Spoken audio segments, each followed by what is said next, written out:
可如今這件事情都指向交房店，我是有口難辩。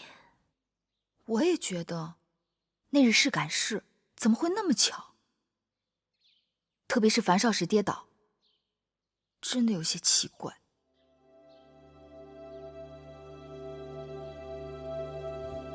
夫人，芈月來了。就说我身子未好，不宜见人。是。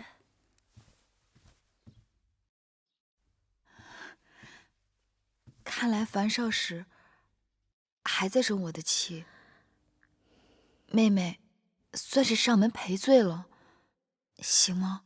以後人到了門口就不必通報了。是。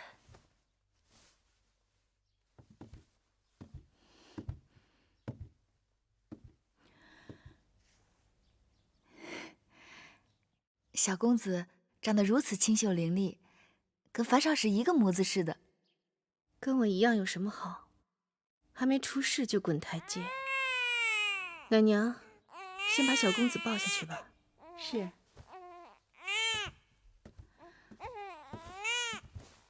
那日和国美人發生口角，妹妹也是無奈。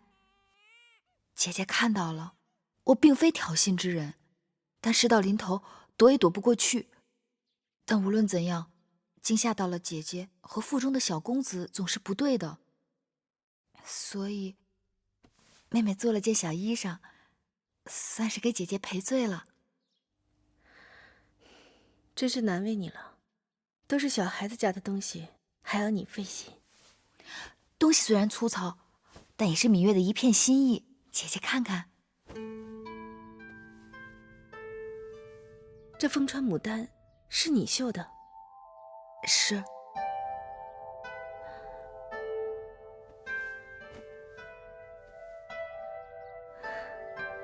你用的是鎖繡針法，繡得如此靈動，活色生香。就算是秦宮的頭等繡女，也沒幾個有你這樣的好針線的。都說樊少使是秦宮裡一等一的巧手，什麼針線都逃不過樊少使的慧眼。其實羋月的女工還是從小跟魁姑學的，望樊少使以後能多多指點。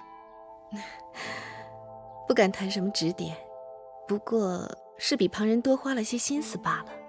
記得我未出嫁時，曾給魏國國君繡了一件龍鳳錦袍，魏國國君因為太過珍愛，除了祭祀大典，從來不捨得拿出來穿呢。看來羋月真是班門弄斧了。姐姐上次跌倒吃了大苦頭，可羋月好奇，姐姐懷有身孕，出門走路怎麼會這般不小心？哪裡是我自己不小心的，分明就是有人要。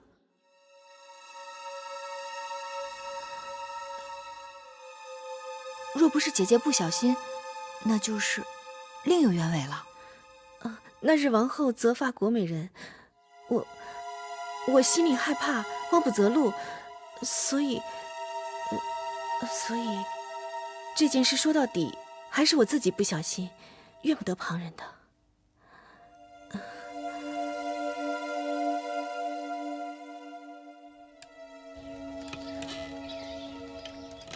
聽說那國美人的死因有了口供，經過刑訊拷問，侍女彩愛交代說，國美人其實並不想死，只是想嚇唬人，想以此來要挾王後。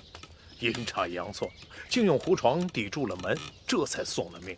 這個國美人，幸虧她死了，不然如何面對寡人？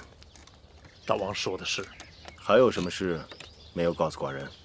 那日樊少使滾下台階，怕是有人做了手腳。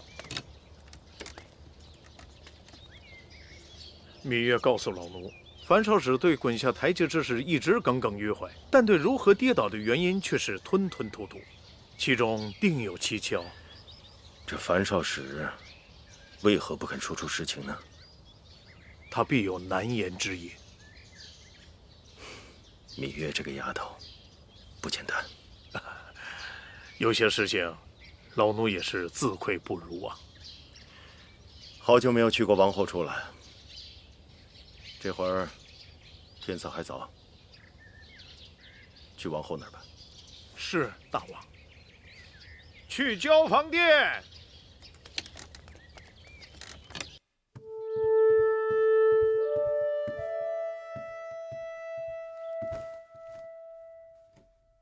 王后，太医说这药是驱暑安神開胃的。王后這些日子吃不香睡不好，讓人看了真是着急。天那麼熱，飯都吃不下，哪還吃得了這苦藥？拿走，我不吃。药該吃還得吃。王后怎麼可以耍小孩子脾氣呢？臣妾見過大王。王后，坐下別動。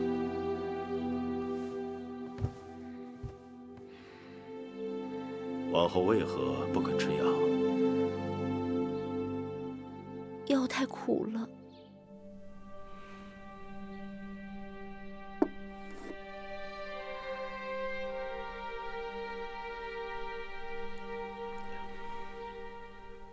確實是有點苦，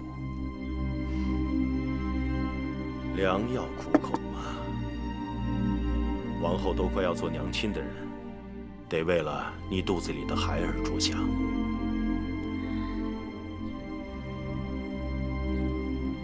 來，寡人餵你。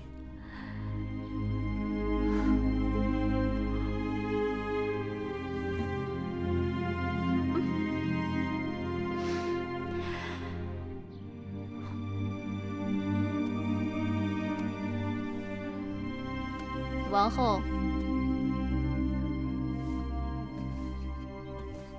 王后，有件事你要早做準備。何事？王后您懷孕了，這一時半會兒還沒辦法侍寢。你若不安排應女服侍大王，魏夫人那邊定不會閒着。弄不好，大王的心就被魏夫人那邊的狐狸精給勾走了。大王近來對我寵愛有加。他心裡想要別的女子，我自然不攔着。可你要我安排別的女子躺到他身邊去，心裡總是別扭的。既然如此，那就算了。乏了，想睡一會兒。王后合合眼吧，大王一會兒還要來用晚膳呢。玳瑁姑姑。